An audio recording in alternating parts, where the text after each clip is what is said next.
Storytelling empowers individuals to share their perspectives and contribute to shaping the narrative of the African diaspora. Like my brother said, this is our time. Nobody's telling our stories for us. That's done and dusted. We're here to tell our own stories. This empowering can be a crucial step in reclaiming agency and fostering a positive self-image.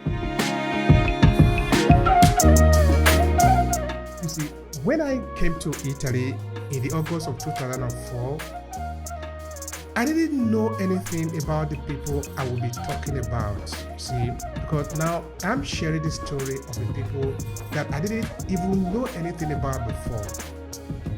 So sometimes I believe that this is a kind of a mission that we are in, that we are having a responsibility to tell this story. And at the same time, I look at it like a privilege. It is a privilege that we have to be able to participate in a time like this. I think stories have a way of empowering you to heal yourself, especially when you tell your story the way you know your story. As you begin to tell your story, you eliminate those parts of your story that were so painful. And those parts, because of the elimination, constant elimination, becomes parts that you can accept and parts that you begin to laugh at now that you look at it from a different lens.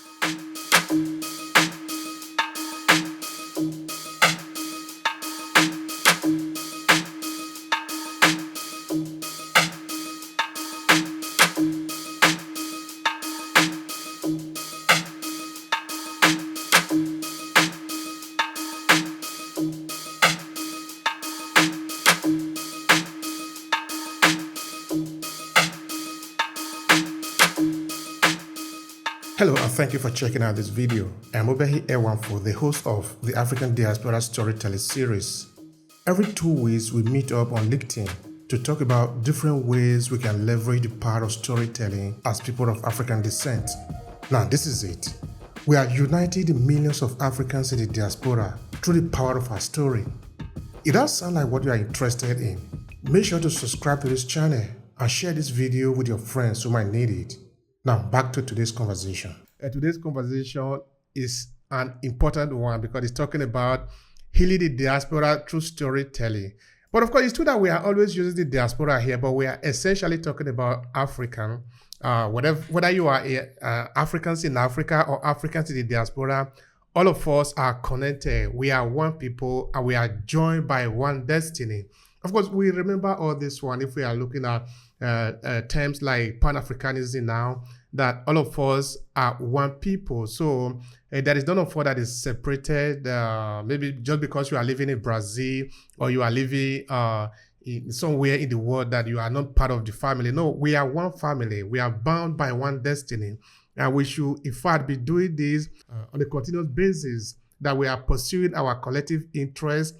We are watching each other's back instead of stabbing each other in the back. In this way, we will be able to water any storm. Whatever is on our way will become our way. There is nothing that can stop us if we are working together as a people, because we are a formidable force in the world. I'm talking of African and of course also the African diaspora. We are hundreds of millions of people.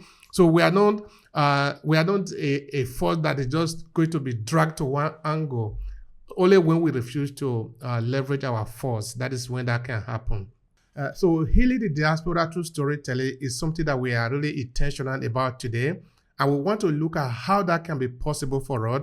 And of course, we're going to be learning from those who are using storytelling in what they do. And what is even about this storytelling anyway? And of course, we're also going to be hearing from people who are using this as a tool for their work. Now, where are we coming from? 2004, when I got to Italy, at the point I started to find out about the story of Africans in this part of the world, in northern Italy. That is where I live. So that is how I started this research about the presence of Africans in northern Italy.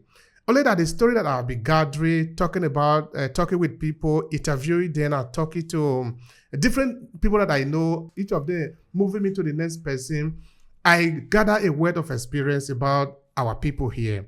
So this is where we are coming from, documenting our experiences and making sure that that is available for other people who are going to be here when maybe we are no longer here, who can take it and do whatever they want to do with it in advancing the common cause. So this is what it's all about. And today, of course, we are looking at healing the diaspora through storytelling. And I have beautiful people in the room who are going to be doing justice to that. And I'm going to be doing what I know how to do, which is asking questions. I ask a lot of questions. Greetings, everybody. Alafia, which is a holistic greeting in the Yoruba tradition. I'm Nigerian. I'm from the Yoruba culture. My name is Gloria Tinu Ogumbadejo. I'm an ordained minister, a psychotherapist, a writer, and an ancestral healing coach. I'm hoping everybody can hear me clearly. Is that good sound for me? Okay, excellent. Lovely. So, I support African women ministers who would like to add spirituality to their ministry, in particular, and others in the diaspora generally, to make a cultural reconnection, spiritual connection, emotional, psychological, intergenerational healing, strengthening their identity, bringing harmony and balance to their lives through ancestral healing and reclaiming our traditions, looking back to our elders, our ancestors, to gain wisdom, direction, instruction, protection in these challenging, tender times that we're living. I'm offering a 5-day free introduction to ancestral healing, debunking the myths and misinformation around this important lost process tradition that leads us to claim our divine strengths, gifts, and blessings. To find out more, if you're interested, I'm on LinkedIn, and you can also find me on my website, which is gloriaogumbadejo.com. All right, that's cool. We'll come back to Gloria later. And of course, the rule is always that we have to go to the lady first before we move to the man. That is the rule. That is how we are educated. So that means I'm going to be passing the mic to Dr. Marcia Thomas. Marcia, thank you for joining us again. We are always happy to have you. Please go ahead and tell the people who you are and what is your first take on today's conversation. Good morning, everyone, or good night, depending on where you're from. I am Dr. Marcia Thomas. I am a Christian by profession, and I am also a Christian leadership coach and a professional life coach. I empower top Christian professionals in their professional space to achieve success in relation to their personal and professional lives.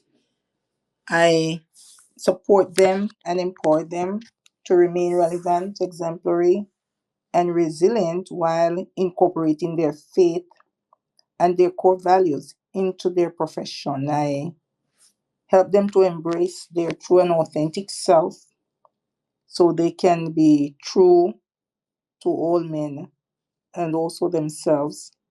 I am also an author of a recent book that is called A Leader Like You, that is on Amazon, and it helps Christian career professionals, high achievers, wellness experts, and other coaches to harness their superpower in their career professional spaces.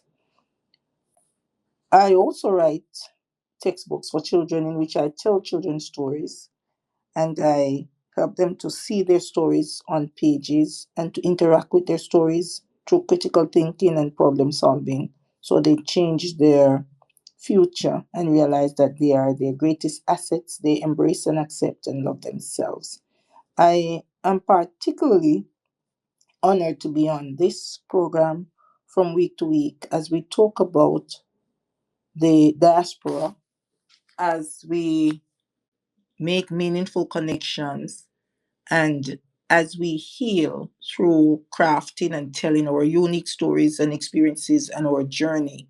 For 2024, we hope to have a translation of how we connect with each other, how we bond, how we appreciate, and how we honor the differences in each other, and makes what is good in us firm and inclusive, so together as a nation we can remain resilient, we can remain strong, we can remain relevant, and we can remain powerful enough to change our lives and the lives of those who will come behind us. We want them to find us very faithful and find the strength to walk through any storm and emerge stronger, wiser, and better.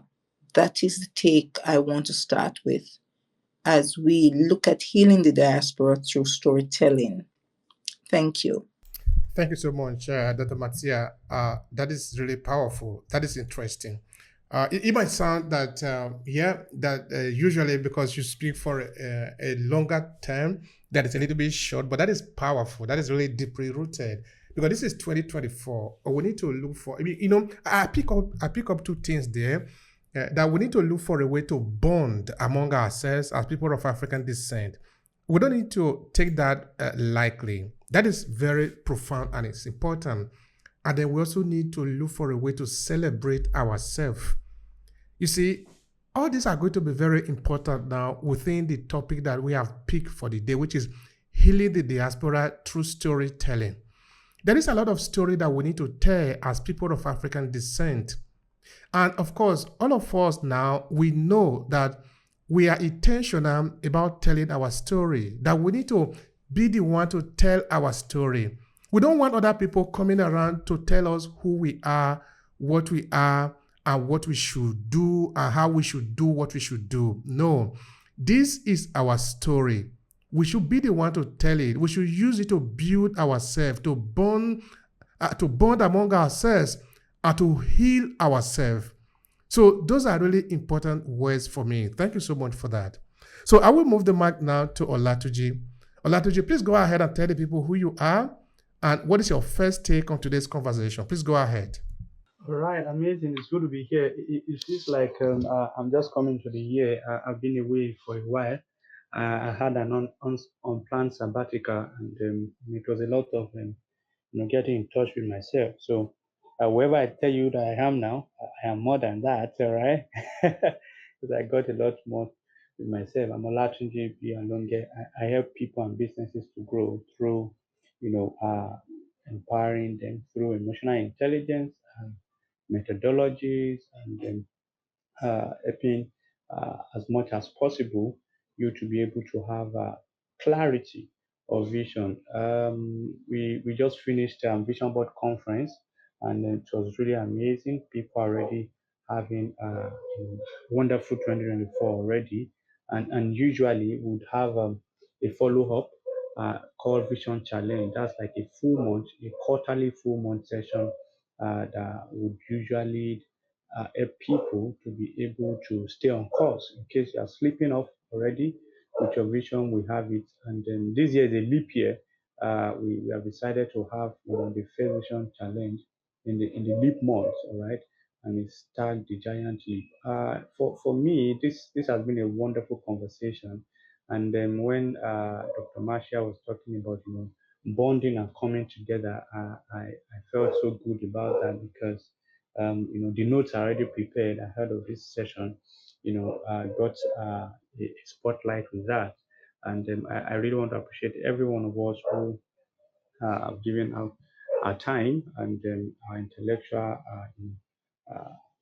sagacity, right? To be able to make this something worth the while and something that is creating that revolution. 2023 was enough for us to, build momentum, all right? And we are still building the momentum, but we can take some giant leap this year and go to places where we need to go to and do the possible that needs to be done. I want to appreciate everybody again who has joined us today to be part of this, and it's going to be a very nice time today. Feel free to enjoy yourself and let's have a nice time together. Thank you. All right, thank you so much, Mr. Latuji. Though it's not very clear to me why your voice is very low. Of course, you have to explain that later. Maybe there are some people that are trying to grab you. You need to let us know. Anyway, I'm joking. Thank you for that sharing. That is really very powerful. Thank you. Okay, so we move to the next speaker, who is Arthur John. Arthur John, of course, is going to speak for himself. Arthur John just interviewed me recently. He started a new podcast. That is something we need to celebrate. I believe that a lot of us are going to go into that direction as we move into 2024. Every one of us must have a podcast where we are using to reach out to people. I know that Dr. Marcia also said something similar. I know that also Gloria also said something similar. So this is the year for us. So we are going to amplify our voice and reach out to more people. This is our turn and we must shine. Arthur John, the mic is yours, brother. Thank you, my brother.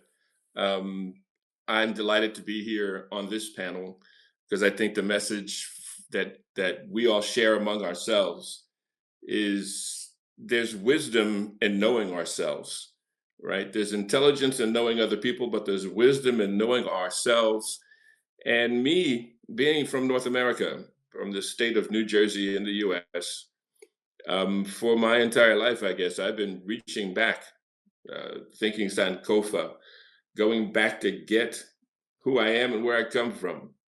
I'm not denying that I'm from the US. I'm not denying that I had a wonderful youth growing up in the Garden State of New Jersey. But I cherish and celebrate the history that is a shared history, the lessons from our ancestors that not only am I embracing and have been embracing throughout my life, but the smart companies on the planet seem to be coming back to what we have known for millennia, is that honor each other, honor the community, honor the earth, and those are lessons that you can't go wrong with. And with that being the case, one of my favorite quotes that I came up with some years ago, because it really reflects the practice that I practice for the clients and businesses that I serve. The stories we tell ourselves about ourselves become ourselves. So knowing the Genesis story, where we all come from, is very, very powerful in standing firmly on the foundation of who we are. And that goes back to knowing ourselves, is where our wisdom comes from. So those are some of the ideas that I really want to explore during today's panel. So Obehi, thank you for having me on the show. Thank you so much, brother. I'm so happy about this. This is a good time. This is a good time. This bonding is important. It's fundamentally important. And I believe that we are doing the right thing. You see, since we started this storytelling exercise last year, of course, I've been having a good sensation that we are doing the right thing. It looked like a mission that we must do this. And I'm happy that we are doing this. And I'm happy to say sensation just now as each and every one of you is talking, as if we are carrying a message bigger than us. From deep down, we are extending it out to the people. This is important. It is important. So I want to really thank each and every one of you. You see, when I came to Italy in the August of 2004, I didn't know anything about the people I will be talking about, you see, because now I'm sharing the story of a people that I didn't even know anything about before. So sometimes I believe that this is a kind of a mission that we are in, that we are having a responsibility to tell this story. And at the same time, I look at it like a privilege. It is a privilege that we have to be able to participate in a time like this. And again, what are we talking about today? Healing. You see, when we are talking of healing, we are not talking of just me. We are talking of me. We are talking of you. We are talking of the other brothers and sisters that are living in Germany, those that are in France, those that are in Canada, those in Jamaica, those in Brazil, those in the US, those in China. You see, all of us are one and the same people. and we are looking for a way to connect. Now, I want us to pay attention to the word connect again. I think that is the word that we must take home. That within the African diaspora community, we need to look for a way to better connect among ourselves, because we are sitting upon an incredible amount of potential. That potential is our story, and we are going to tell that story, and we are going to use it for ourselves, to heal ourselves, and to build the kind of future we want for ourselves. This is our job to do, and it will be done. We will do it. Now, I'm going to move my first question to Gloria, because Gloria is an ancestral healing coach. She helps people to connect to their root, which is essentially what we are talking about here. When we say let's connect, we are talking about that. We are connected to our source, to our origin. You see, when Gloria returned from Nigeria, she shared a story here because I did a room with her. She told me something important, that when she looked into the faces of her elders in the Yoruba land where she went to, she could feel a deep sense of, yes, I really belong here. She could feel a deep sense that, oh, we are one and the same people. You see, you don't buy this in the market. You don't just read it in a book. This is one-on-one touch. It is important. It does something to our brain. Now, in case somebody is wondering, what does the story have to do with healing? It does everything to us. It helps you to understand how you are going to stand in this world. It helps you to understand how you are going to be able to overcome any obstacle that is going to be thrown at you.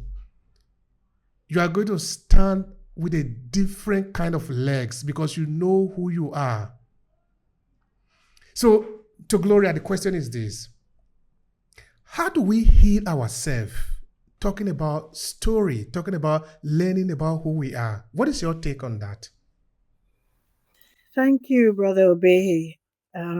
And greetings again to everybody who's in the room. Thank you for being here. Thank you for witnessing and witnessing one another, each other, and as a community. This can in itself be healing. Storytelling holds immense potential to contribute to the healing of the Africans in the diaspora. Building African diaspora memory through storytelling is a powerful and cultural significant endeavor. Storytelling serves as a means of preserving, sharing, and passing down collective experiences, traditions, and histories. It preserves cultural heritage. It helps preserve and transmit cultural traditions and values. By reconnecting with ancestral stories, the African diaspora can strengthen its sense of identity and cultural continuity. Shared narratives foster a sense of community and solidarity among African descent and people in the diaspora. It provides a common ground for individuals to understand each other's experiences and create a collective narrative. African storytelling is diverse and rich with a wide range of story types that vary across cultures and regions. I grew up in the tradition of storytelling, and we have the validation of experiences that storytelling gives us. Many members of the African diaspora have shared experiences related to historical injustices, discrimination, and displacement. And storytelling allows individuals to express and validate these experiences, promoting empathy and understanding within the community. And then there's a feeling and a shared witnessing, like I mentioned earlier, of one another individually and as a community. Most times we're either seen as the other or not seen at all. And the power of storytelling can heal these traumas. Most importantly, shared personal stories can be a therapeutic process, allowing individuals to voice and process trauma. Storytelling becomes a form of catharsis that contributes to emotional healing and resilience. Storytelling empowers individuals to share their perspectives and contribute to shaping the narrative of the African diaspora. Like my brother said, this is our time. Nobody's telling our stories for us. That's done and dusted. We're here to tell our own stories. This empowering can be a crucial step in reclaiming agency and fostering a positive self image. I've got a lot to say on this, so I'm just going to continue. Bear with me. Through storytelling, the African diaspora can reclaim and celebrate aspects of its culture that may have been eroded or suppressed over time. The process contributes to cultural resilience and pride. Cultural resilience and pride. Another really powerful and important benefit of storytelling to the diaspora is educating, informing, teaching. Storytelling serves as an educational tool, helping to inform both the diaspora and the wider global community about the rich history, contributions, and challenges faced by people of African descent. For example, I can talk about the Yoruba culture. We have Yoruba teaching story that imparts wisdom and moral instruction. And in particular, we use the story of the tortoise. I think it's called Ajakpa. Any Nigerians or Yoruba people who are here? If you provoke Olatuji, I think it's called Ajakpa. It's the tortoise. We use the tortoise, the story of the tortoise, and a lot in the Yoruba tradition.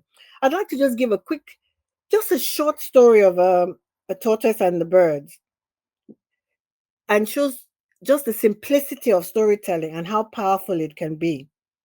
This story features a trickster character, which is the tortoise, called Ajakpa, and is often used to teach moral lessons, particularly about deceit and the consequences of dishonesty.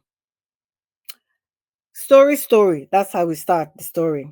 Once upon a time, there was a severe famine in the land, and all the animals were struggling to find the tortoise, trying to find food. The tortoise, known for his cunning ways, devised a plan to trick the birds and satisfy his hunger.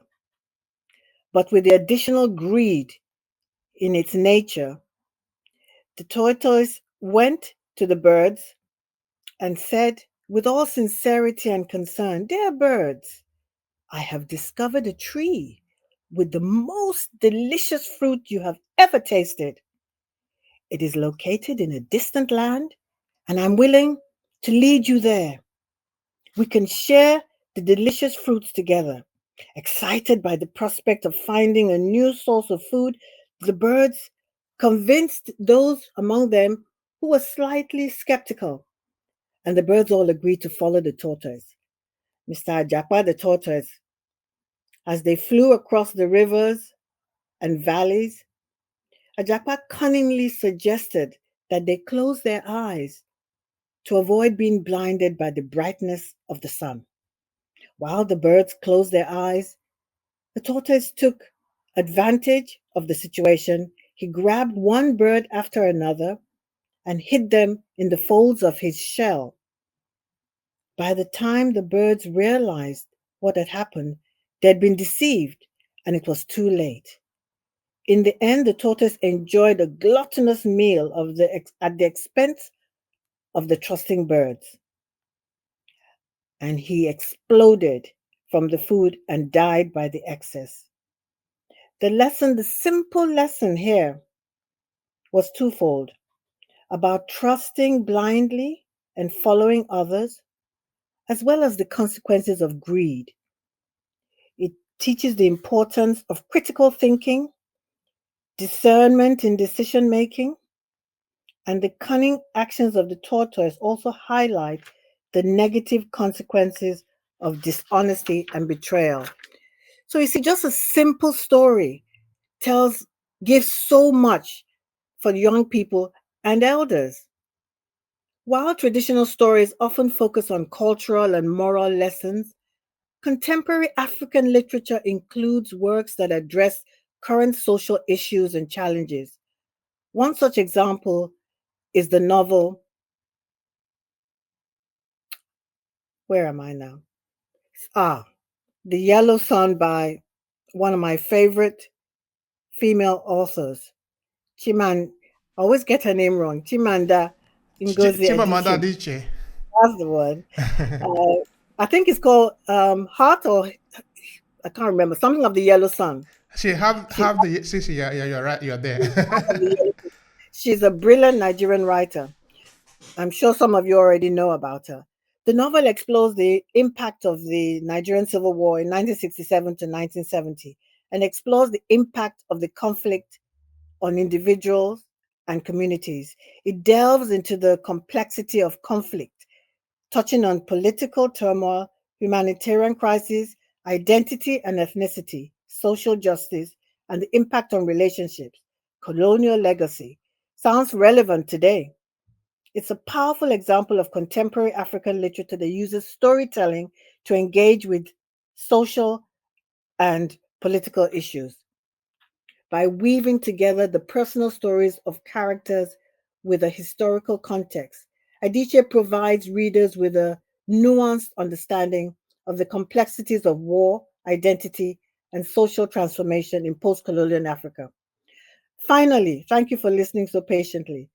Positive and inspiring stories within the African diaspora can provide hope and motivation. These narratives highlight achievements, resilience, and the potential for positive change.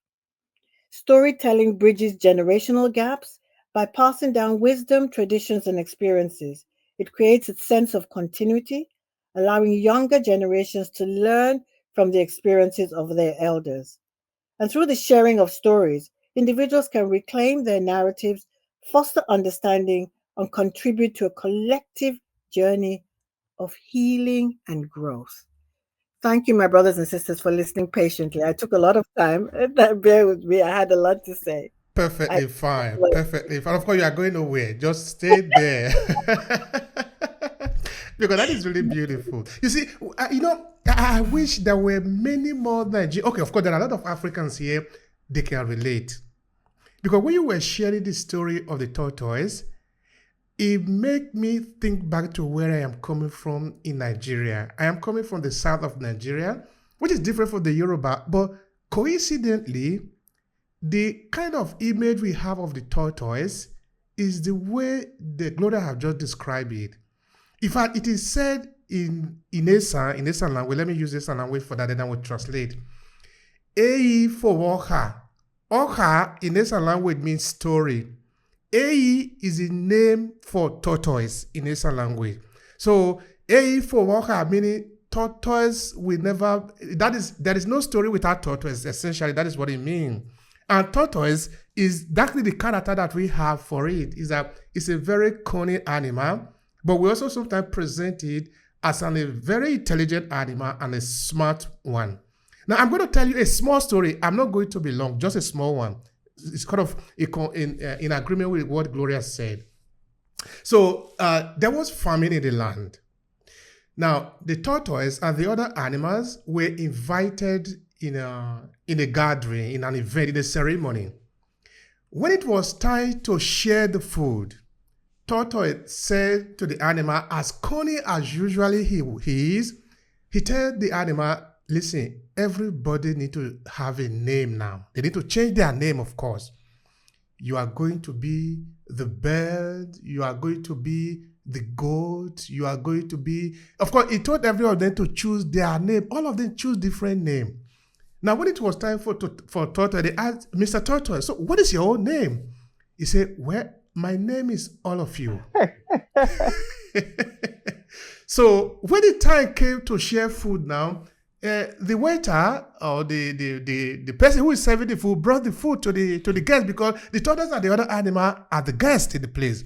The rest wanted to wash hand and start eating. The tortoise, hey, wait, there are rules here. Then the tortoise was the one to ask, who did you bring this food for? He said, well, it's for all of you. Then the person that brought the food left. Then the tortoise told the animals, you see, the food is for all of you. Who among you is all of you? And they said, yeah, that is your name. Then the tortoise ate to satisfaction before any other animal ate. And of course, he go on and on and on like this until the animal that was supposed to be enjoying it started to eat in the dustbin. This again reinforced exactly what Gloria was talking about, the image of deception that sometimes happen. But of course, there are usually moral lessons in this, in that, of course, Gloria have already explained that, so I'm not going to go there again. But I really find a striking similarity in this narrative. Okay, we are within Nigeria now, but I would really be very curious to see how other Africans interpret this same similar story in their using the image of tortoise and what it means in their culture. Maybe that can be another day, or maybe if there are Africans or African diaspora who have a similar representation, you could please share with us, because we are here to learn. All right, having said that, we are moving to the conversation again. I have another question, and this time is going to be to Dr. Mattia. You see, Gloria, of course, says a lot of interesting things there, but she says something to the effect that storytelling can be a therapeutic tool for the African diaspora, which we can use to heal ourselves. Now, how can we do that? What does that even mean? What do you have to say about that, Dr. Mattia? Well, I have to agree with her in many, many ways, because I have seen it being used in certain types of therapy. And also as a coach, we have our moment, we call it that moment in time. And that moment in time is where we tend to get persons back into a mind of mindfulness and reflection. And so they engage in storytelling. They tell us a story that is pleasant, or a story that brings back great memories, or a story that encourages them to reflect.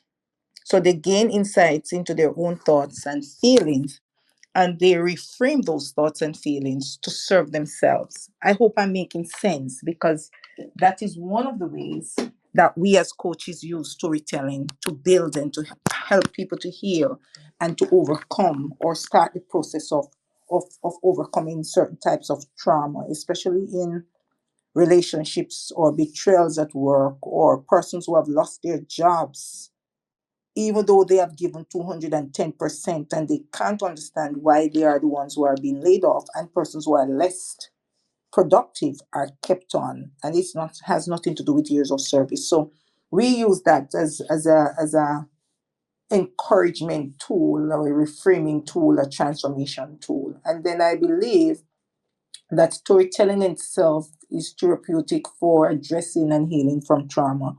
And of course, I would believe that as a coach, a leadership coach, a professional life coach, a transformational coach, and a mindset coach, and a Christian coach, because it gives them a type of structure in my mind, or a way to process and make sense of that experience, even if it is a good experience. And processing is very important in overcoming trauma. Processing and accepting those things about what has happened that you cannot change, and those things that really are troubling you, that have fortified themselves in your spirit. It is this type of storytelling that becomes the tool, if it is used correctly, to address healing from within, from the inside out. Years ago, when I entered my profession, I got into a setting and led a school community that had disadvantaged students. And I wrote a story, a poem that is called aborted. And I look at these children as first as small, then they became young people, and then they became youths. And I look at how a system can abort people if they are not empowered to heal themselves. And I think stories have a way of empowering you to heal yourself, especially when you tell your story the way you know your story. As you begin to tell your story, you eliminate those parts of your story that were so painful. And those parts, because of the elimination, constant elimination, becomes parts that you can accept and parts that you begin to laugh at now that you look at it from a different lens. And a part that you can learn your lessons from, a part that makes you realize that you are unique. Telling stories over and over, even painful stories, begins to transform you because of the repetition of those stories, and give your mind a certain cleansing of what was embedded in your spirit. It pulls it out of you, almost like an antibiotic or an antidote that you place on your skin to pull out infection, to pull out inflammation, those types of things. And story does that in my mind. Another thing that I think it does, it heals by culturally connecting persons. It contributes to their sense of belonging when they are especially in a strange land, and it reconnects them with their roots and traditions and make them know that someone else like them, that understands them, that has been where they have been and is where they are. It gives that emotional and psychological bonding that even if you are not near to each other, you get such good vibrations that it pulls strength. It pulls from within you the strength that is embedded in you and that you never pulled out of you because of fear and because of alienation and isolation, and you're feeling that I am alone here, and so it doesn't make sense. But even if it's a distance away, that type of cultural reconnecting gives persons strength to be very present in their circumstances and to manage and control their circumstances and to remain resilient. And then there's the empowerment side of it in my mind. And I speak to you, I speak from a coaching place. And so it might not make sense, but I'm speaking as I pull from my experience and my practice, how I have helped persons and how persons have said storytellings have helped them, because I use storytelling a lot as a healing tool for my persons at every level, as a professional life coach and as a Christian leadership coach, and as on my one-on-one sessions and in my group sessions and in my team building sessions. I emphasize the power of stories, because stories in my mind gives people a voice and gives them an agency that they do not have, gives them a police, gives them a shield, a protector, because they own their stories, and it makes them the agency of their own stories. Even if it is distorted or misinterpreted in the eyes of others, it is very clear in their eyes, and it can give them the step towards reclaiming control when they are able to craft their unique stories, accept their stories and themselves, and decide and dictate how they want to tell the story and who they want to tell the story and the parts that they will present when and how they will present these parts. And so it gives them, it allows them to how would I say it now, reframe their past events and find new meanings and interpretations that build them, make them wiser, stronger, more eloquent as they overcome the challenges that they did not even know they have while they are telling this story, and reinforce the idea that I can endure and I can go through difficulties, and I have gone through already, and there is nothing that can affect me in the future unless I forget how I have overcome in the past. So it fosters self-understanding, and it fosters resilience, and it has the potential to manifest complete healing of mind, body, and soul, because it offers a holistic approach as we integrate our emotions, our experiences, our minds, our life, and make those choices that are better for us when we learn the lessons from, because every time we tell the story we heal in a different way, and we get new meanings and new interpretations, and we get new lessons. I hope I made sense. Thank you. You did make a lot of sense. Thank you so much for that, Dr. Matia. You did make a lot of sense there. That is highly valuable. Thank you so much for that. You see, as you were talking, I am sort of thinking of the idea of the oral narration, the flexibility of the story, so that the storytelling now is not just a regurgitation of fact or event, but living the story that you are telling, so that each and every time that we tell story, we are actually doing something that we might actually call rituals. In that we are really living what we are talking about. We are not just reading it like a book where everything is already predefined, prepared. You are just going to regurgitate exactly what is there. It make us sit at the driver's seat now, where we are going to get the information, then reprocess it and transmit it according to the situation that we have in front of us. So that story, in this sense, become an instrument that we can use to solve a problem, to define the image of a friend, of an enemy, to describe how we are going to live and die based on what we consider important for us. Story can help us to do all of this, because the only thing, I think the only place where we have problem is when we don't believe it. If we believe it, then there is nothing that we cannot do. Because first we create the story, then we make the story what we want it to be. It is so powerful. Storytelling, I believe, is so powerful an instrument that we should give to another person to do for us. James Allen, in his book, said that artists are the creator of the other world. Of course, by now we are talking of hell, heaven, hellfire, whatever it is that we use to control the society. We bake this into the story that we tell. Because the moment we agree that this is what it is, then there is nothing that can shake us. But we are the one that are creating it. So what I'm trying to point out there is that storytelling, I don't know if you guys are seeing it the way I'm seeing it, is too big an instrument to be given to somebody to do for us. We should be the one to do it, because it's deep. It's really deeper than what we can scratch on the surface.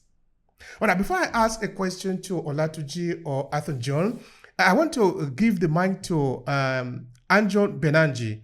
Please share with us. We are happy to have you on our midst. Please go ahead and share. It's a privilege, Obehi, to have you as a host. I'm not a Nigerian nor am I an African, but there's one perspective which I would like to share. God has been very kind to me, given me opportunities to travel in so many countries. It is an observation, and this has to do with what Lady Gloria mentioned partially. The thing is, tortoise, I never thought it that way. Who'll build a tortoise? Okay, back to the subject. People feel very happy that someone of theirs is in a X country. What they don't realize, how they yearn to be amongst their own, how they do not get opportunities or rarely favor in celebrations of the ethnic cultures there, the cuisine. Believe me, wherever somebody offered me one thing which didn't taste anything, but I was so used to since my childhood that that cuisine still was better than having a dinner in a five-star. Now, the point I'm getting to is this, that people who are the diaspora are lonely. They are honestly, they might be earning well, they might be in a very nice position in life, but they're lonely. They're lonely. They are deprived of the home field, number one. Even worse is the kids who have only their parents to look up to. They have an identity crisis. Think this over. It makes a lot of sense. Now, this becomes a problem. Just because you speak English or you gel with the culture still makes you a diaspora. And that's a fact. And this is why I always emphasize wherever I have been that you can tell everybody who you are and what you do and how much money you make, XYZ, whatever. But it is your responsibility as a diaspora to also educate your country fellow men, your continent fellow men and ladies that this is the country, this is the culture, this is so diverse, these are the rules, and so on and so forth. Honestly, Mr. Obey, I don't see this ever happening. But having been on both the shows, I strongly, very strongly urge that the diaspora has a responsibility of not only guiding people who step into those shows, but also educating that all is not hunky dory. No way.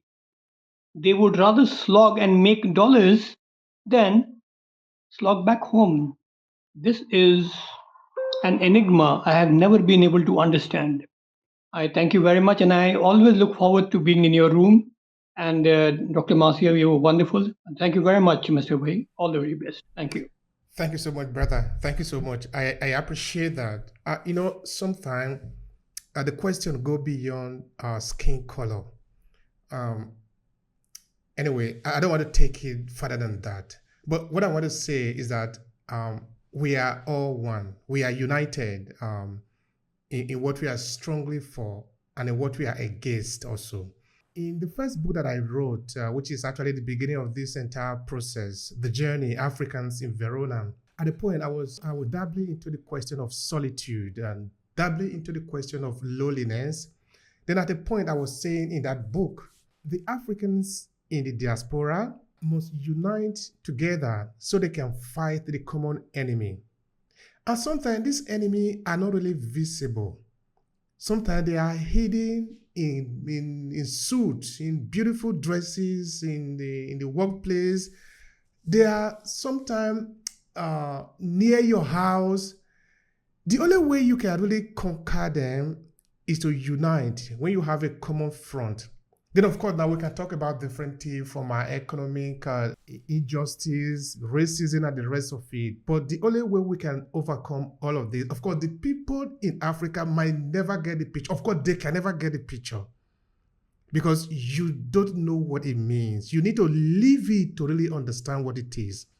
It's like somebody in Africa trying to explain to the African diaspora who maybe his ancestors have been transported, sold, mutilated, abused, and you would tell him you understand what it means to be a slave. Yes, you might, but there is a limitation to what you can explain. So being in the diaspora, we have become different type of beasts in the forest.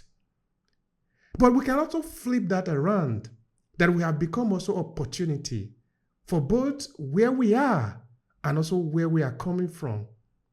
And it is from that vantage point that we are telling our story, is that we know who we are, we know what we represent, we know what we can do, And we also know that we are not complete until we can reunite to our source, which is Africa and Africans, because they are the other half that make us whole. Without them, we that are in the diaspora will really be lost. But with them, we can become whole because we are joined by the same destiny. All of us are together in this same boat. Roll, roll, roll your boat. We are in that same boat together. So we are going to heal ourselves by telling this story. So to the African diaspora, we are going to make sure that it is clear that you are not going to let another person tell your story. This is your story. You are going to tell this story and you are going to use it to help yourself. Because storytelling, way we understand now, is valid in very many areas, from the psychology, which is the how your brain functions, to the economy, which is the dollar in your pocket, to how you free yourself, which is literally lifting yourself out from bondage. Being able to tell your story can do all this for you. Or it can do it against you if you let another person tell the story and that person happen not to be on your side. Because there is no guarantee that the person you are giving the microphone to talk for you is on your side.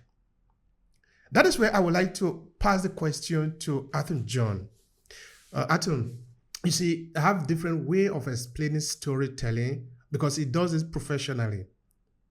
So when we are talking about this healing ourselves through storytelling, in which of your different storytelling approach could be the most vital point? Help us with that. Thank you, Brother Ewanfoh.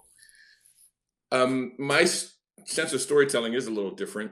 I think storytelling is the third rung on a ladder with 4 steps for me. The first step is story listening. It's listening to our own story, listening to the stories of the people that we come from, listening to the stories from our history, our legacy. Listening is a powerful tool. Next is building, story building, because if you listen well, you know your own story, and you listen well, and you know the people and places that have been the forces that have shaped you. Then when you're building a narrative, you're building the story about the brand or the person that you become. And like I said earlier in my introduction, that quote that just came to me one day years ago really is about story building, because the stories we tell ourselves about ourselves become ourselves. We're building ourselves with the stories that we tell ourselves. And I think, as everyone has said that's gone before me, that's how we heal ourselves. Story listening, story building makes storytelling easier, because when I listen to the narratives of myself and my parents and my grandparents and my cousins and the tribe that I come from, my tribe is essentially from New Jersey, and I've had to go back and get my connection to Nigeria and Ghana and the Congo. And going back to get that and adding those stories about the people that I come from to my narrative, I stand taller, I stand more firmly in who I am. The strength of my character, my values and virtues are not just something that is downloaded, it's something that nature has gifted me from the people that I come from. The nurture is the work that I do to understand the forces that have shaped me. When I say forces, there's the volatility, uncertainty, and chaos in the world for sure, and that shaped me. But there are people in my life that have gifted me the wisdom of their years, that when I take that away and then bake it into who I am, I become stronger because of that. And their values become my values. And I think there's one thing that I do know, is that the cultures from the continent have always believed in the strength of community and serving one another. right? So that knowledge, when packed into who I am and who I've become, make me stronger and give me clarity of purpose. So story listening and story building makes storytelling easier. And I guess the healing is in the story doing.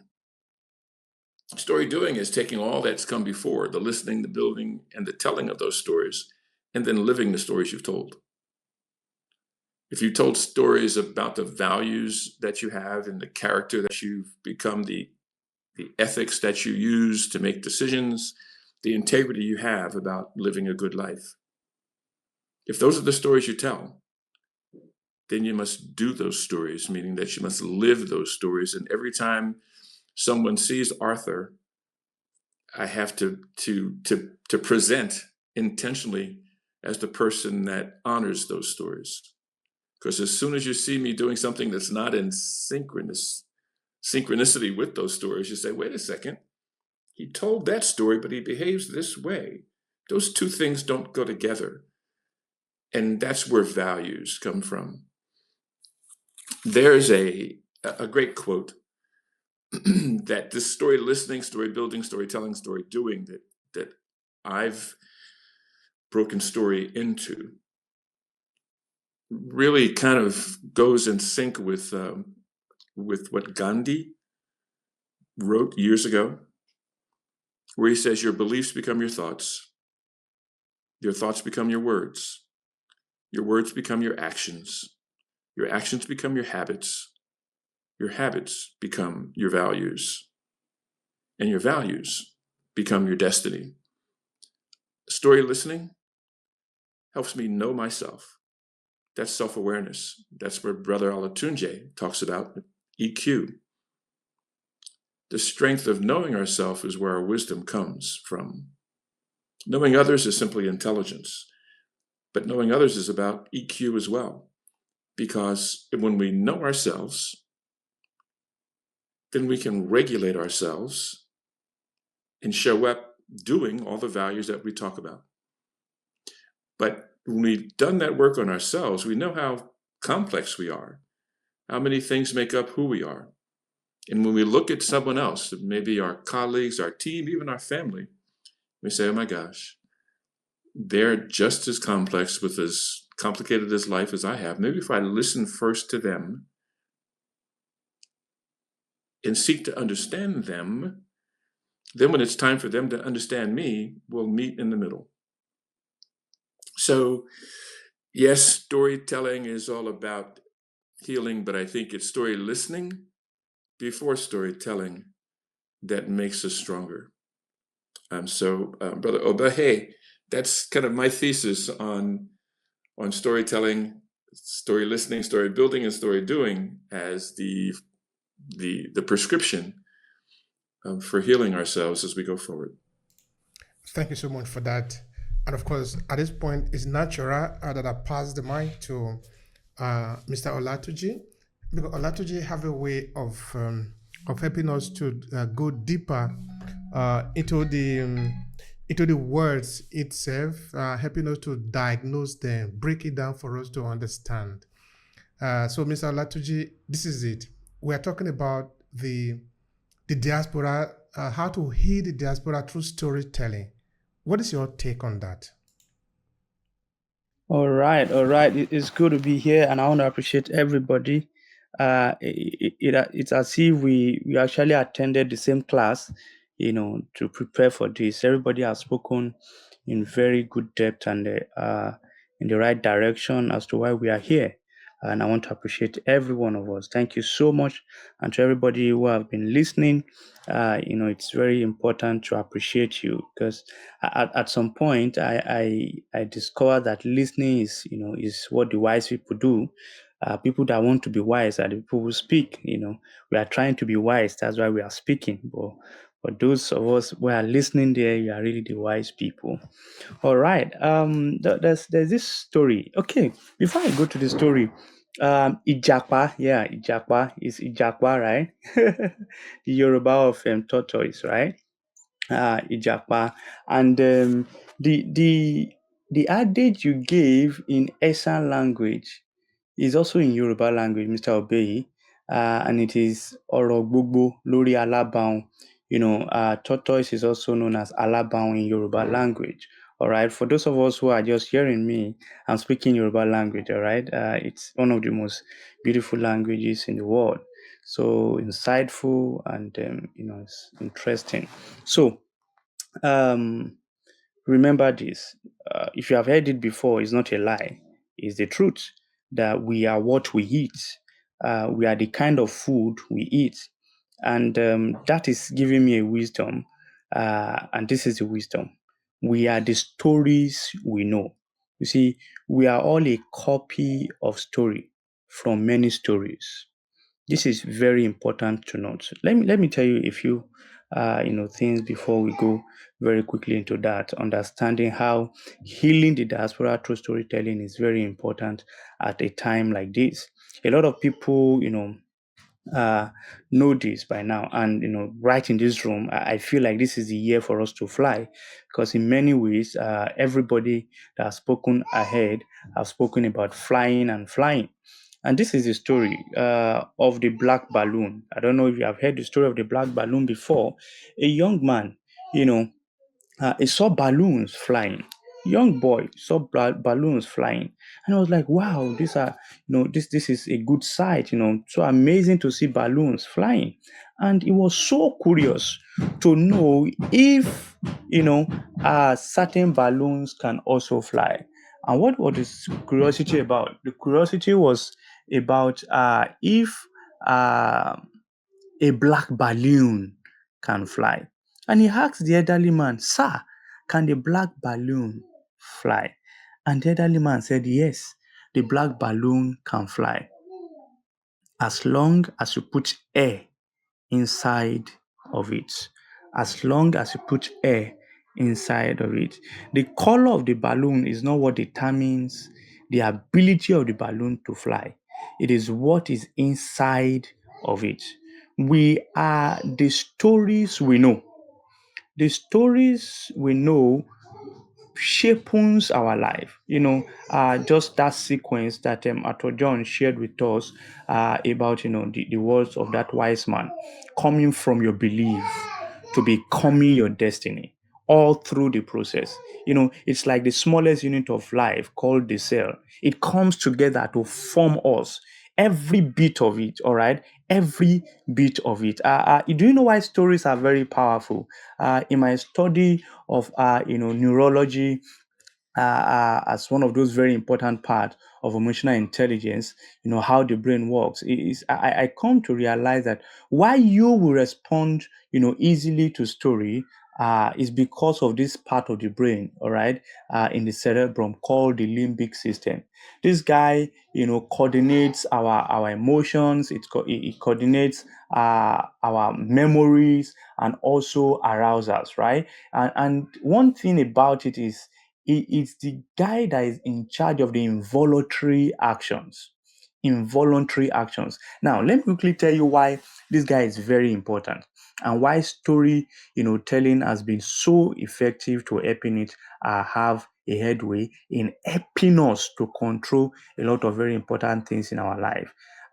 One of the things that damages the limbic system is stress, chronic stress. I mean, chronic stress that you call trauma. It damages the limbic system. Now, what's the opposite of stress? Ease. How do you feel? What are the things that bring about uh, stress? The things that bring about stress are usually the voluntary things.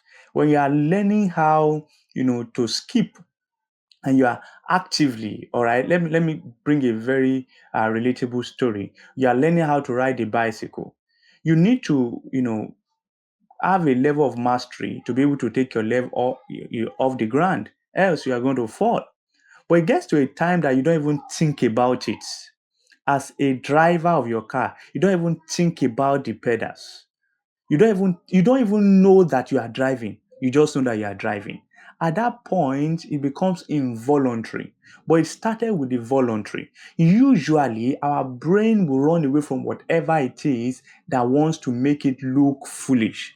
The guy wants to do something like an expert, like, guy, come on, I know how to do this. You can't tell me what I know. The guy wants to, do it without looking in that direction. He wants to do this without making it to feel like he's doing any work. That's the brain. The guy is that, boastful. But that's the way it's been designed. So the limbic system is in charge of, the language of the brain. The brain has got no language for good or bad. The brain has only got language for pain and pleasure, and that's what the limbic system organizes. It controls. So when you bring stories, now I'm giving us all of this background so that we can understand that we need to do this complex work with this smart approach of bringing stories, and that's why we have been here. This is very important. Remember, if there is air in the balloon, regardless of the color, the balloon will fly. If there is air in the balloon, regardless of the color, the balloon will fly. So you look at it that there is a way we need to ease the stress. And that's why you can listen to stories, you can watch comedies, you can watch films, and you don't feel like you have done something. But when you are at work, you're 9 to 5, you're not doing anything special, but you feel like you are working.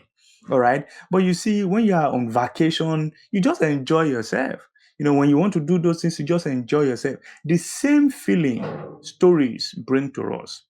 The same energy stories bring to us. Now it becomes very powerful in the hand of the one who can use it as a healing wand. We need to be able to heal from a lot of things. All right. We need to be able to heal from a lot of things. And most of the time, when we do not have the true story revealing to us our identity, we are unable to, because healing comes from the fact that this is who I am and this is what I can do. Knowing yourself has a lot of ability to give you healing. In the absence of self-awareness, all right, I usually like giving this illustration. No matter how nice the shoe is, no matter how expensive the shoe is, as long as it is not your size, it will never fit you. All right. So it becomes very important that we come to that place of understanding our stories. Our healing, our power is in understanding our stories. And look at what I said. I wrote it down. It entered into my head, and I was like, "This is mighty." Stories are have got reward systems painted in rainbow color that everyone can find their favorite color in it. Stories has got reward systems painted in rainbow color that everyone can find their favorite color in it. Now, when you tell a story, Madam Gloria started with the story of the tortoise, and all the way, Anjo Banaji came about a story of the tortoise.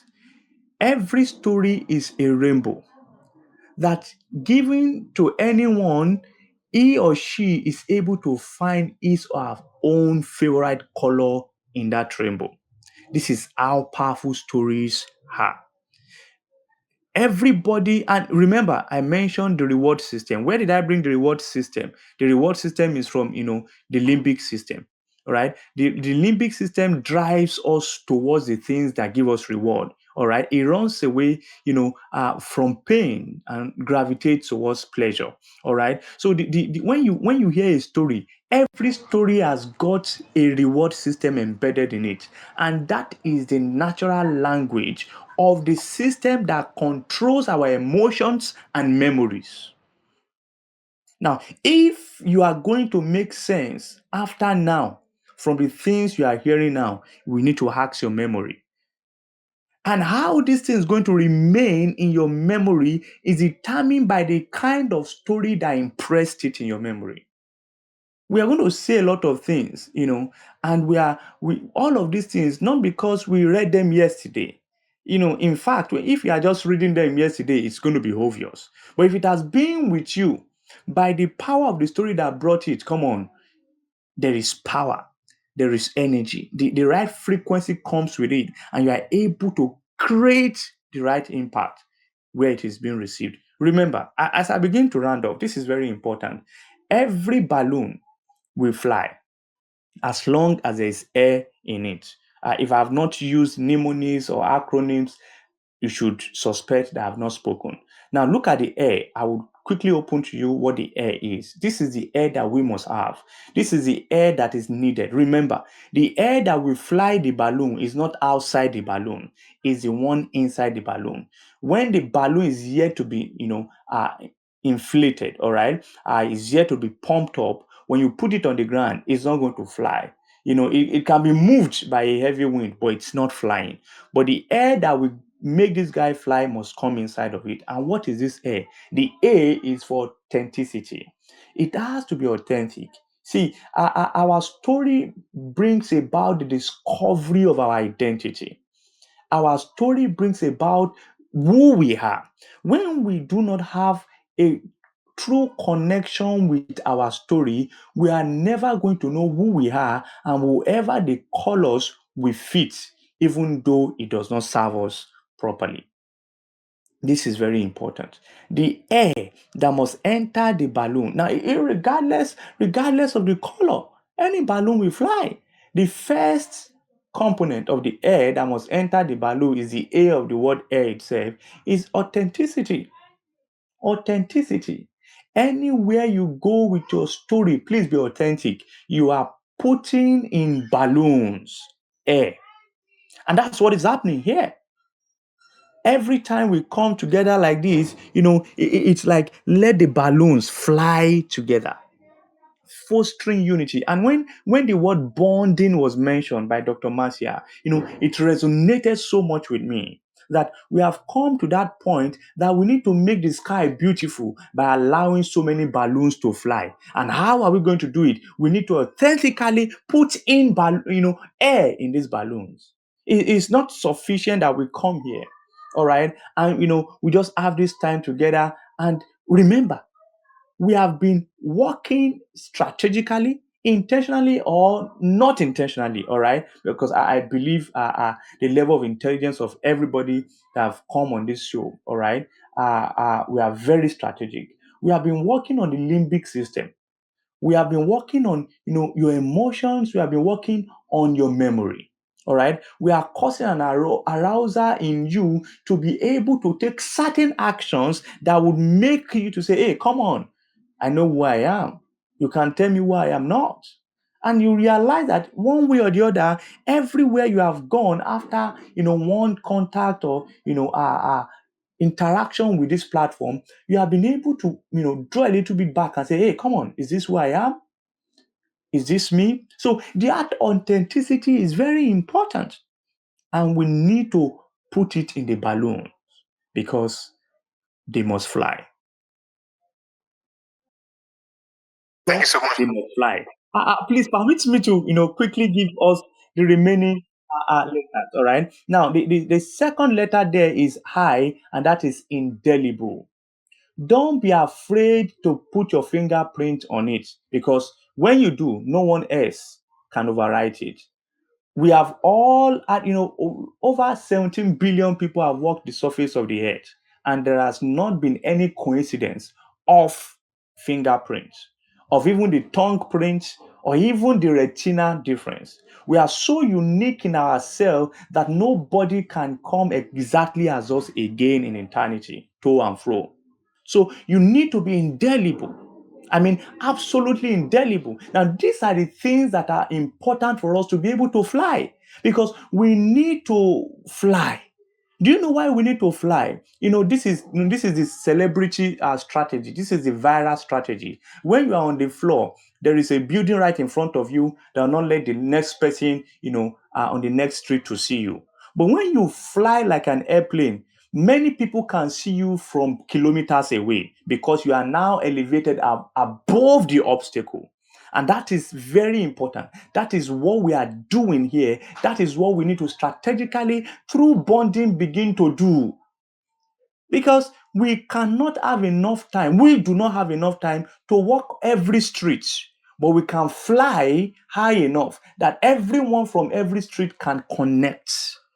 That is the height, the quality, the indelibility. Very important. All right. And the R there of the air that must be in the balloon for it to fly is responsible. What is your ability of responding to life? Please be responsible. We have, enter into so many of these things that we are now trying to get out of because of irresponsibility. It's a wound that we don't want to open again. But here that we are now, we should not open the wound but heal the wound. We need to be responsible. Responsibility becomes very important for us to heal, because you will not be able to cause the healing to happen when you take the position of irresponsibility, expecting that somebody would eat the food that will grow you. It's not possible. The food that will grow you must be eaten by you. That's responsibility. When I ask you to give me a spoon of sand, don't leave where you are standing as if you are not standing on the ground. Responsible.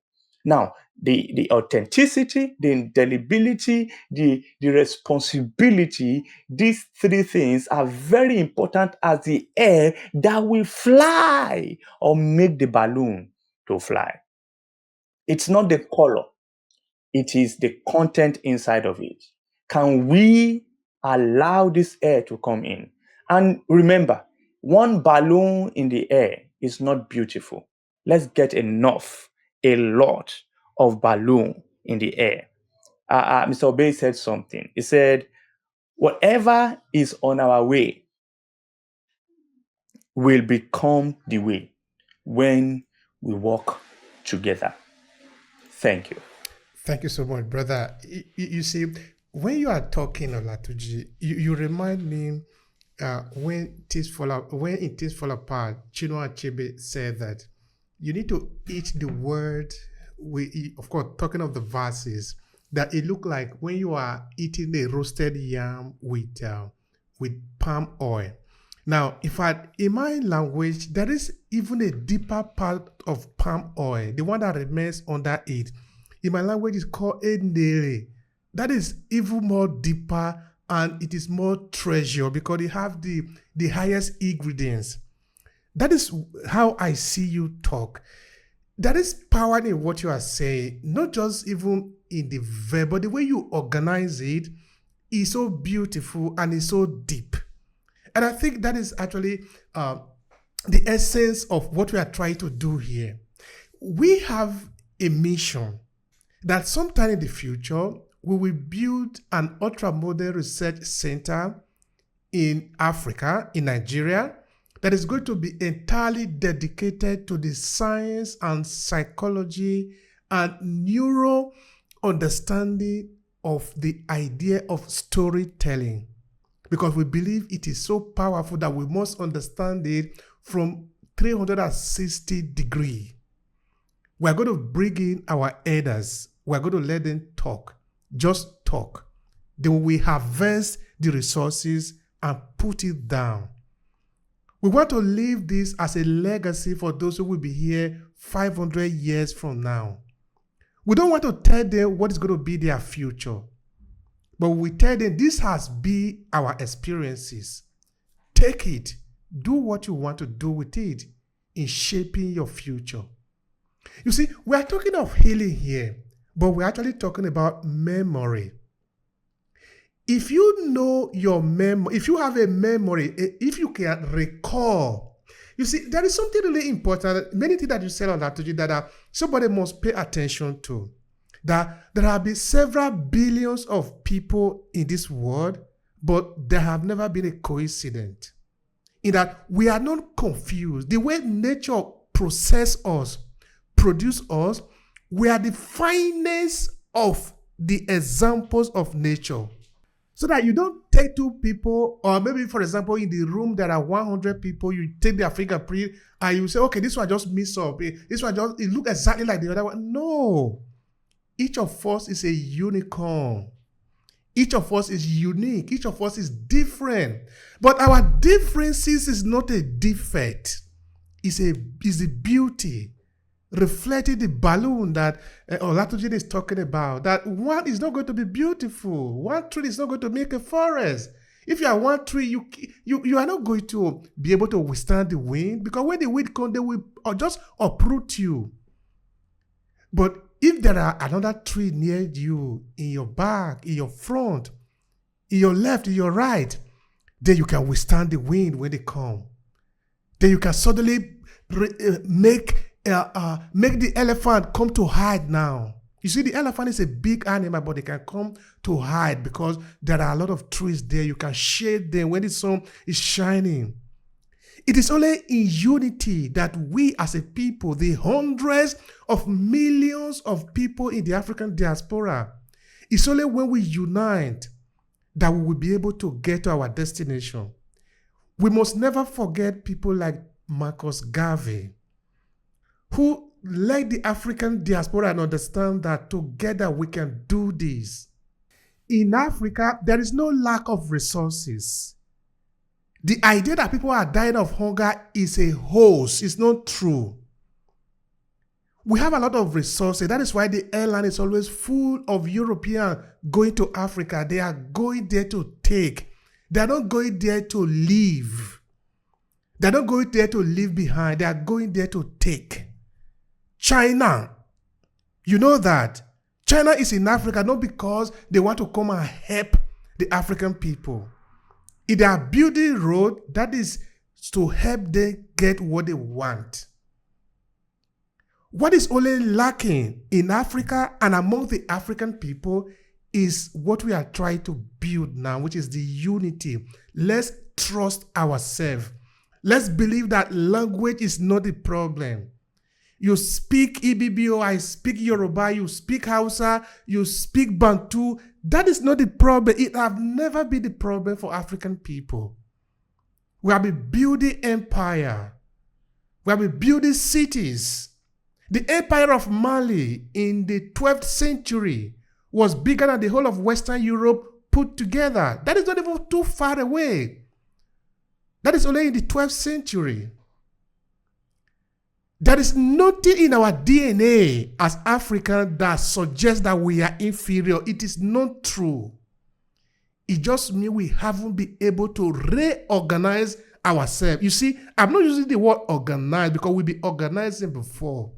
But since we encountered the other guy who told us a story that we are incapable of anything, and we have accepted that to be our reality, we have never been able to stand again. We have never been able to organize ourselves again. Even though we are hundreds of millions of people, a small country in the Alps, England, we conquer all of us and hit our head against each other, and we are fighting. But if we could organize, then we could stand on our feet as men and women of valor. The only way to do this, if we can tell our story the way it is, own our voice, and we can stand on our ground, because we have a ground to stand on. Healing the diaspora through storytelling, that is the conversation today. And I'm begging all of us to come with solution. What is the solution? What do we do now? At this moment, what do we do now? How do we heal ourselves? And I'm going to go back again, starting with Gloria Tino. As an ancestral healing coach, what do you see as a solution? Please go. Wow, thank you, Brother Obehi. I never want to go after my brother with who has such wonderful way with words. But I think all that I've heard today has just been so inspiring. And it's a reminder every time that I come into this room that I'm in the right place. There were so many things that were coming through my mind. And the first response to the question you just asked now, for me, I always think going back to go forward in relationship to the work that I do with ancestral healing. We need to go back in terms of reclaiming things that have been taken from us, things that we've given away by ourselves, things that myths and lies that we have allowed ourselves to believe. All these things have to be debunked. All these things have to be re- reorganized, like you said, Brother Obehi, so that we can come full course. And part of that primarily is about storytelling. I mean, I was over the weekend. A couple of amazing things happened, and I thought about these rooms that we're in. My my daughters, who are young adults now, who have been the greatest teachers in my life. Um, I I was preparing a meal for them. They came to visit over the Christmas, and I could hear them talking. As I was cooking, and they always say they was talking about the stories I used to tell them when they were children, stories I used to tell them when I was giving them a bath, stories that I just made up the stories, but they said that I told them they were made up stories and they couldn't believe it. They were convinced they were stories from written somewhere, and I would insert them in the stories. I would put their names, and I always they were the heroines. They were the the people who the heroes, yeah, heroines in the stories. And I was struck by the fact that they remembered. And I asked them, what was it about the stories? They said it just made them feel very important. It made them feel special. It made them feel that they belonged. They said they didn't understand it as children, but they just knew when those stories were told to them, I think something was sown, a seed was sown in them. And the fact that as young adults now, they were literally babies when I was telling them these stories, they remembered them. And they said that they would, when I used to put them to bed at night, they would tell themselves stories based on the stories I told them. And as they got older, the stories became more um, elevated, much more detailed, much more instructive. And they said that they always felt that the meanings to those stories came from far and wide, and that they belonged to um, the ancient people. They belonged to communities that they knew nothing about. And as they were saying this to me, and I was looking at them, I was thinking, wow, I don't want to leave the earth today, but if I did, I know I've done something really important. The fact that my children feel this way. The second thing that happened over the weekend that slightly deviates from what you asked, but I think it's all part of it. I was invited to a friend's house.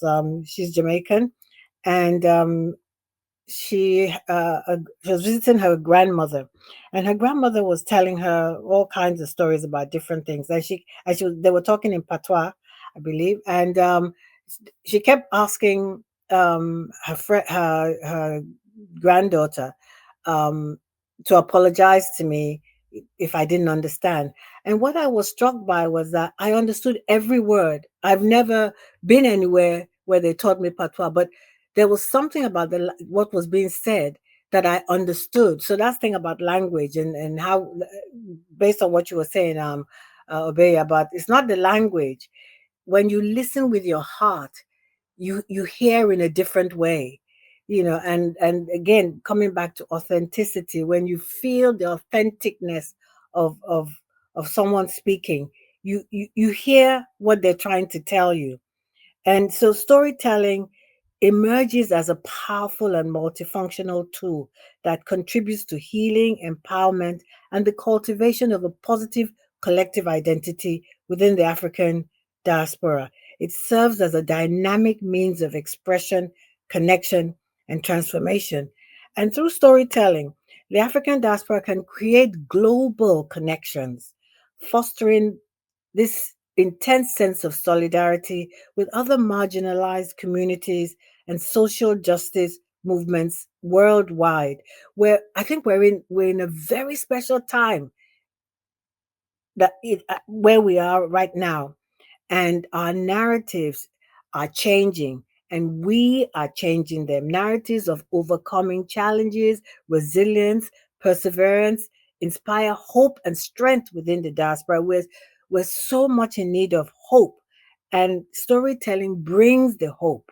These stories that we tell, some of them are stories that we've been told. Some of them are our own stories. My daughters were telling me, I've always never thought much about the stories, my stories. And my daughter, one of my daughters who is works in film and advertising, she was saying that, oh, I need to make your story. I should make it into a film. And I thought, okay, that's a bit over the top. But she says, look, the stories that you tell, you have no idea how powerful they are. Tell your stories. Don't minimize it. Don't try to make it sound a particular way to suit somebody else. Tell them as raw as they are. And I was looking at this child and I was thinking, hey, when did you get so wise? The last time I remember, I was plaiting your hair. And but clearly it's part of the fact that the stories I've told them as children has informed how they think about themselves and their environment. Stories of have narratives of overcoming challenges and resilience and perseverance inspire hope and strength within the diaspora. These stories emphasize the ability to thrive despite historical and contemporary adversities. So let's embrace our narratives. Let's ask questions. Let's ask the elder, ask friends, ask. It's not only the older people who have stories. We have stories that we've forgotten. We have stories that we are creating that will pass down to the next generation. So let's continue asking questions, sharing experiences, encouraging dialogue. I was thinking also about how storytelling can contribute to breaking the stigma surrounding mental health within the diaspora. Sharing experiences related to mental health challenges promotes understanding, empathy, and dialogue. There's so much going on right now. Everybody's everybody's in their own corner, trying to do what they feel is right for them to lift themselves up. We are in our own lane, and that lane is one that we need to stay within, because we have been forced out of our lane in so many different ways. But there's something bringing us all back together now, and we should stay focused. And part of that is about these wonderful groups that rooms that we're having where we're sharing, and we need to, even more than ever, share our differences, our different cultures, our different experiences, because when we talk more, we find that a well-worn statement about there's more that brings us together than separates us, and that separation that has happened over centuries has ended as far as I'm concerned, because there's a new way of thinking, and we're bringing ourselves together, which is where our power resides. So I hand over the mic now. Thank you so much for that. We appreciate it. There is a lot of value there that we can actually dig into. Anyway, for the purpose of time constraint, of course, we'll get back to that maybe some other time. All right, so I pass the mic to Mr. Arthur John now. Of course, we know that the time is quite spent. Of course, we are trying to rush in to just give our solution. So what is your solution to what we have discussed today? Healing the diaspora through storytelling. And I appreciate having another chance to come on stage, because it occurs to me that a process that I developed and I really believe in, I think might be a partial solution to healing some of the things that we go through as the diaspora. I call it life journey mapping. Life journey mapping, imagine a whiteboard, and you take a pencil and you begin on the left side of the whiteboard, and you put all the things, all the people, the places and experiences you had as a youth in your family. And then in your first years in school, and then your last years in school before going to university, all the people, places, and experiences that you had when you traveled out of the country to a new country, what you learned, how you were shaped by those life experiences. Life journey mapping is a process. It's like a compass guiding you to explore your past, acknowledge your present, and envision your future. By understanding the forces that have shaped your journey, you can attain newfound self-awareness that forms the bedrock upon which your personal and professional successful endeavors are built. Life journey mapping is the foundation that you pour before you build the house. Life journey mapping is the self-awareness that knowing yourself is knowing your story. To know your story, build a life journey map. Your life journey map becomes a tapestry woven from the threads of experiences, memories, interactions. Through the life journey mapping process, you'll gain tools to unravel your stories.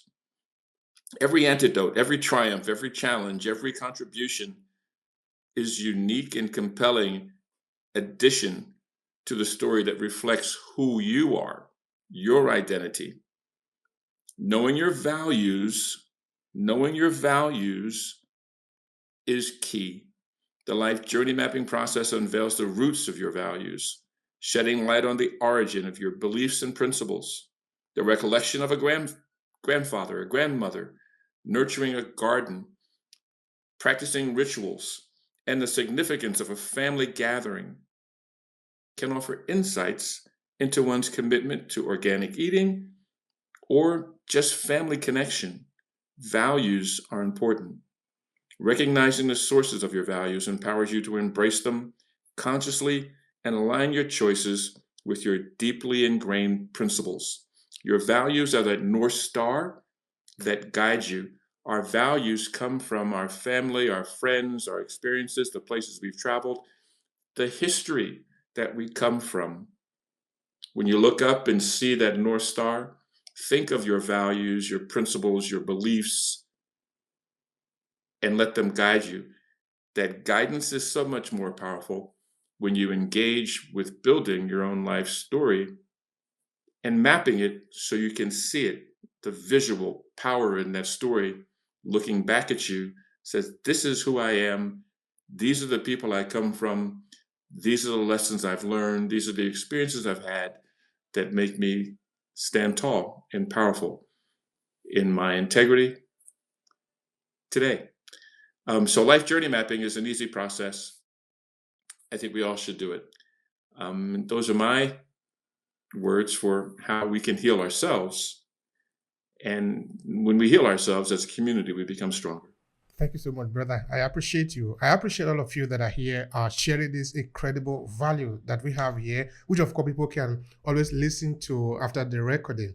All right, so I pass the mic to Dr. Marcia just now. Of course, the question remains the same. Now we have discussed the problem, but what are the solutions? What do you see as a solution to healing the diaspora through storytelling? Please go ahead and share with us. For me, it is very simple. I believe that healing the diaspora through storytelling is a simple process of creating the narratives that acknowledge, validate, and empower the experiences of us as individuals and communities that are within the diaspora. So these narratives must be authentic and they must represent us in a real and meaningful way. They must strike at our importance and at our being of who we are and what we represent. They must tell what is really true and real and obvious about us.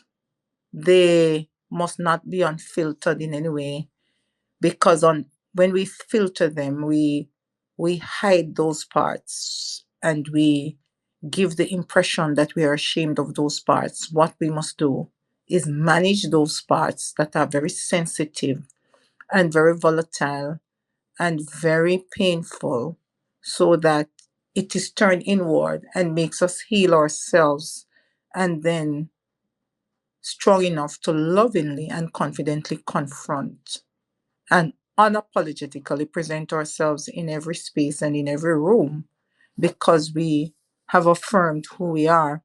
And so we must ensure that these narratives, while being diverse, as I said before, are authentic representations or stories that really include and connect to our identities, our cultures, and experiences within the diaspora, because we experience life differently and we really experience life as it is. So our stories must resonate with our experiences and must be aligned to our present, because the past must now become a reference point and not a residence, because life is dynamic and it changes.